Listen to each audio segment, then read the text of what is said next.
నమస్కారం. ప్రస్తుతం మనతో పాటు ప్రముఖ ఆధ్యాత్మికవేత్త, ప్రముఖ జ్యోతిష్య వాస్తు పండితులు ముల్లపూడి సత్యనారాయణమూర్తి గారు ఉన్నారు. వారితో మాట్లాడిద్దాం. నమస్కారం గురుగారు. నమస్కారం మా సజ్జన.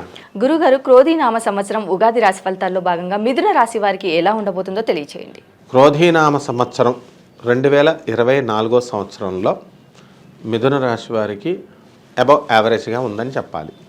మనకి ఆదాయం వ్యయం రెండు కూడా సమానంగా ఉన్నాయి. ఆదాయం 5, వ్యయం 5. కాబట్టి వచ్చేటటువంటి కష్టాలు, సుఖాలు, లాభాలు, నష్టాలు సమానంగా పంచుకోబడతాయి. అలాగే రాజ్యపూజ దగ్గరికి వచ్చేసరికి 3, అవమానం 6గా ఉంటుంది. కాబట్టి వీళ్ళకి ఏంటంటే రాజ్యపూజ్యత ఎప్పుడు వస్తుంది, గౌరవం తగ్గుతుంది. ఇప్పుడు ముఖ్యంగా ఈ మిథున రాశి వాళ్ళకి ఎలా ఉంటుందంటే ఈ సంవత్సరంలో లాస్ట్ ఇయర్ కూడా అదే కంటిన్యూ అయిందనమాట. అన్నా చెల్లెళ్ళు ఇప్పుడు భాగాలు పంచుకునేటప్పుడు, అన్న తమ్ముళ్ళు భాగాలు పంచుకునేటప్పుడు ఒకళ్ళకి ఎక్కువైంది, ఒకళ్ళకి తక్కువైంది అనేటటువంటి ఉద్దేశంతో వీళ్ళ మధ్య గొడవలు స్టార్ట్ అయ్యి బాగా థిక్గా క్లోజ్గా ఉండేటటువంటి వీళ్ళు విడిపోవడం జరిగింది. అలాగే బాగా క్లోజ్గా ఉన్నటువంటి ఆత్మీయులు కూడా వీళ్ళ యొక్క ప్రవర్తనను బట్టి వీళ్ళు దూరం అవడం జరిగిందనమాట. కాబట్టి ఈ ఓవరాల్గా ఈ చిన్న అవహేళన ఇలాంటి చిన్న చిన్న వాటికి గురవుతారు తప్ప వీళ్ళ కనుక యాటిట్యూడ్ చేంజ్ చేసుకుంటే బ్రహ్మాండంగా ఉంటుందమ్మా. మరి అలాగే వీరికి మొదటి 4 నెలల పాటు ఎలా ఉండబోతుందో తెలియజేయండి. ఈ మొదటి 4 నెలలు కూడా మనకి ఈ మిథున రాశి వాళ్ళకి వ్యాపారంలో చక్కగా ఉంటుంది.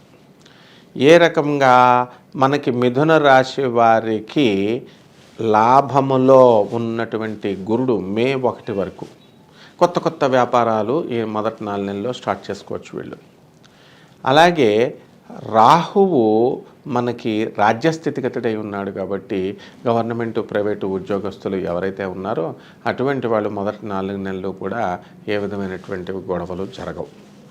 అండ్ వర్క్ లోడు ఎంత ఇచ్చినప్పటికీ కూడా వీళ్ళు దాన్ని ధీటుగా వీళ్ళు పూర్తి చేసుకోగలుగుతారు. సీనియర్ల యొక్క జూనియర్లు, ఆ తర్వాత కొలీగ్స్ యొక్క ప్రేమను పొందగలుగుతారు.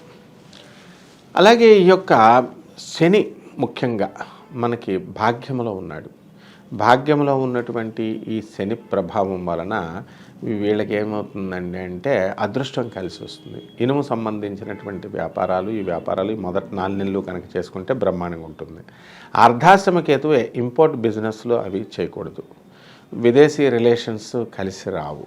విదేశాలకు వెళ్ళాలనేటటువంటి కోరికతో ఉన్నటువంటి వాళ్ళు అక్కడికి వెళ్ళిన తర్వాత భంగపడ్డం అనేటటువంటిది జరుగుతుంది. ఇది మొదట 4 నెలలు, ఏప్రిల్ నుంచి మే, జూన్, జూలై వరకు జరిగేది. మరి మీ తర్వాతి 4 నెలలు ఎలా ఉండబోతుంది అనేసి అంటారు? ఈ ఆగస్ట్ నుంచి మనకి ఈ మిథున రాశి వాళ్ళకి ఎలా ఉంటుందంటే సంతానం లేనటువంటి వాళ్ళకి సంతానం కలగడానికి అవకాశాలు ఉంటాయి. వ్యయ గురుడు కొంచెం ఈ సంతాన విషయంలో కొంచెం అధికంగా డబ్బులు ఖర్చు పెట్టుకోవాల్సినటువంటి అవసరం ఉంటుంది హాస్పిటల్స్కి, వాటికి. అలాగే ధార్మిక సంబంధమైనటువంటి గొళ్ళకి, రిలీజియస్ ఇన్స్టిట్యూట్స్కి తిరగడం, అటాచ్ అవ్వడం ఉంటుంది. అలాగే పిల్లల్ని వివిధ స్కూళ్ళల్లో, కాలేజీల్లో వేయడం ద్వారా ఎక్కువ ఖర్చు అనేటటువంటిది జరగడం జరుగుతుంది. అలాగే ఈ వివాహాలు కానటువంటి వాళ్ళు ఉన్నారు. వీళ్ళకి ఏమిటంటే 31 జూలై 2024 సంవత్సరంలో ఈ యొక్క శుక్రుడు సింహ రాశిలోకి ప్రవేశిస్తున్నాడు కాబట్టి ఆ నెలల్లో కొంచెం ఇబ్బందికరంగా ఉంటుంది. అప్పుడు వివాహ ప్రయత్నాలు వీళ్ళు చేయకూడదనమాట.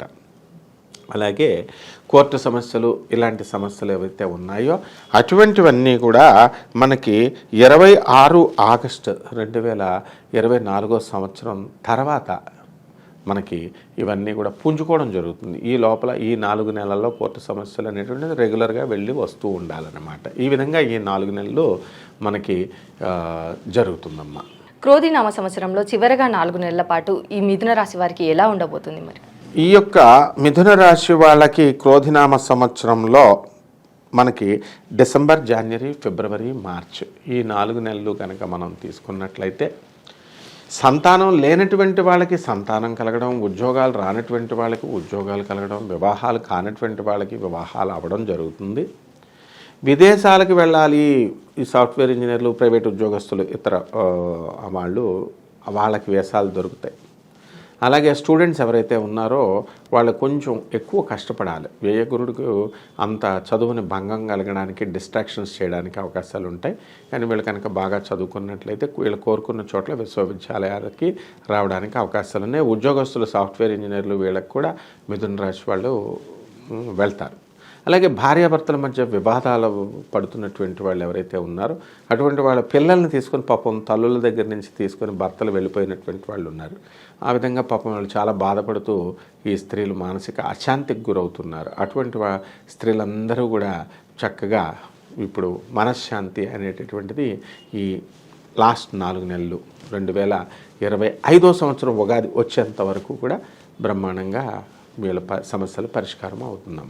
అలాగే గురుగారు, మరి ఎలాంటి వ్యాపారాలు ప్రారంభించవచ్చు అని అంటారు? కొత్త వ్యాపారాలు కనుక పెట్టాలి అనేసి అనుకుంటే ప్రారంభించవచ్చు అంటారా ఈ సమయంలో?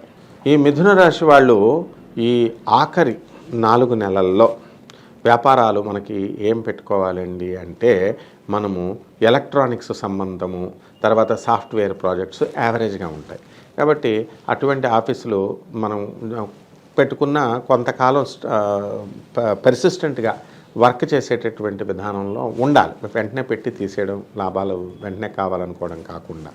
ఇక ఇనుము సంబంధించినటువంటి వ్యాపారాలు వీళ్ళు పెట్టుకుంటే బాగుంటుంది. స్క్రాప్ బిజినెస్, మెషినరీ, ఫౌండరీస్, తర్వాత మోటార్ వెహికల్స్, ఇలాంటి వ్యాపారాలు. అలాగే ట్రాన్స్పోర్ట్కి సంబంధించినటువంటి వ్యాపారాలు వీళ్ళు స్టార్ట్ చేసుకున్నా కూడా బాగానే ఉంటుంది. ఇకపోతే చిట్ ఫండ్స్, ఇటువంటి వ్యాపారాలు కనుక స్టార్ట్ చేసినట్లయితే కొంచెం ఫైనాన్షియల్ ఇన్స్టిట్యూషన్స్ పెట్టడానికి కొంచెం అవకాశాలు తక్కువగా ఉన్నాయి. అంటే అలాగే చేపల, రొయ్యల చెరువులు వ్యాపారం పెట్టుకోవచ్చు. అలాగే చక్కగా వ్యవసాయం 2 పంటలు కూడా మంచి లాభాలని ఈ 4 నెలల్లో ఇవ్వడం జరుగుతుందమ్మా.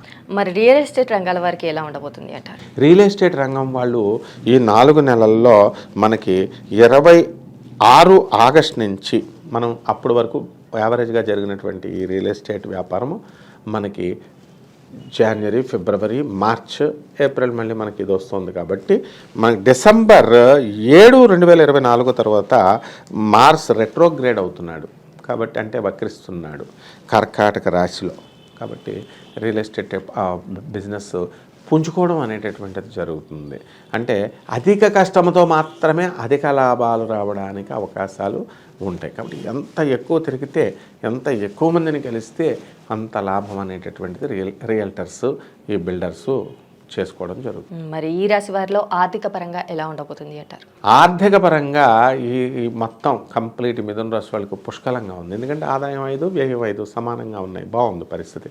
కాబట్టి వీళ్ళకి వచ్చేటటువంటి ఆదాయాన్ని బట్టి ఈ మంచిగా ఖర్చు పెట్టుకోవడము, ట్రైనుల్లో, బస్సుల్లో వెళ్ళేటటువంటి వాళ్ళు అలా వెళ్లకుండా ఫ్లైట్స్కి అలవాటు పడ్డము, తద్వారా ఈ యొక్క ఖర్చు అనేటటువంటిది బర్డన్గా పడ్డము. ఇలా మళ్ళీ హాస్పిటల్స్కి, మామూలు హాస్పిటల్స్కి వాళ్ళ తల్లిని వాళ్ళని తీసుకెళ్ళేటటువంటి వాళ్ళు కొంచెం రాబడి ఎక్కువయ్యేసరికి కార్పొరేట్ హాస్పిటల్స్కి తీసుకెళ్ళడము. అలాగే రాబడి ఎక్కువ, ఖర్చు కూడా, శాలరీస్ పెరుగుదల, ఈ ఖర్చులు కూడా దానికి తగ్గట్టుగా చేసుకోవడం జరుగుతుంది అనమాట. మరి అలాగే ఈ మిథున రాశి వారు చేసుకోవాల్సిన పరిహారాలు ఏంటంటారు? మిథున రాశి వారు మనకి అర్ధాష్టమ కేతువు జరుగుతున్నాడు కాబట్టి కేతు జపము, కేతు స్తోత్రాలు, కేతువుకి కిలోంపావు ఒలవల్ని, తర్వాత దేన్నిచ్చి చేయాలా, చిత్రవర్ణం కలిగినటువంటి వస్త్రాన్ని పేద బ్రాహ్మణులకి సోమవారం ఉదయం 7 గంటలకి దానం చేయాలి. అలాగే కేతువుకి గరికగడ్డితో ఉన్నటువంటి గణపతికి ఆరాధన, లడ్డూలు నివేదనం లేదా బూందీ, తీపి బూందీ నివేదనం చేసి వినాయకుడిని పూజ చేసుకోవచ్చు. ఓం గం గణపతయే నమః. బీజాక్షరాలు కావాలనుకునేటటువంటి వాళ్ళు, లేని వాటి వాళ్ళు ఓం శ్రీ గణేశాయ నమః అనే మంత్రం జపం చేసుకోవాలి. చాలామందికి తెలియదు ఏంటంటే బీజాక్షరాలు పెట్టుకుంటే ఎక్కువ శక్తి వస్తుంది, మామూలుగా చేస్తే తక్కువ శక్తి వస్తుంది అనేటటువంటి ఆలోచనతో ఉన్నారు. ఇది చాలా తప్పు. ఏ మంత్రం చేసినా సరే బీజాక్షరాలు అవసరం లేదు, సమానమైనటువంటి శక్తి వస్తుంది. వీళ్ళు అలాగే చెప్తారు, యూట్యూబ్లో వ్యూస్ కోసం అట్లా చెప్తారు. ముఖ్యంగా డివోటీ అనేటటువంటి వాడు ఎలా చేసినా దేవుడి యొక్క హృదయాన్ని పేద ప్రజలకు సేవ చేసుకోవాలా, ఆపదల్లో ఉన్న వాళ్ళకి సేవ చేసుకోవాలి. ఈ విధంగా చేసుకుంటే ఈ మిథున రాశి వాళ్ళు మైజర్స్గా కొంతమంది ఉన్నారు. మిథున రాశి వాళ్ళు పిసినారులాగా, దాని లోభత్వం ఎక్కువ ఉంటుంది బుధుడు కాబట్టి. కాబట్టి దీన్ని కనుక మీరు దాటుకోగలిగితే బ్రహ్మాండంగా ఉంటుందమ్మా. మిథున రాశి వారికి ఈ క్రోధినామ సంవత్సరంలో ఎలా ఉండబోతుంది, అలాగే వీరు చేసుకోవాల్సిన పరిహారాలు ఏంటి, కేతువుకు ఎలాంటి పరిహారాలు చేయాలి, అలాగే గణపతిని ఎలా ఆరాధించాలి అనేసి చాలా చక్కగా వివరించారు గురువు గారు. ధన్యవాదములు. ధన్యవాదాలమ్మా.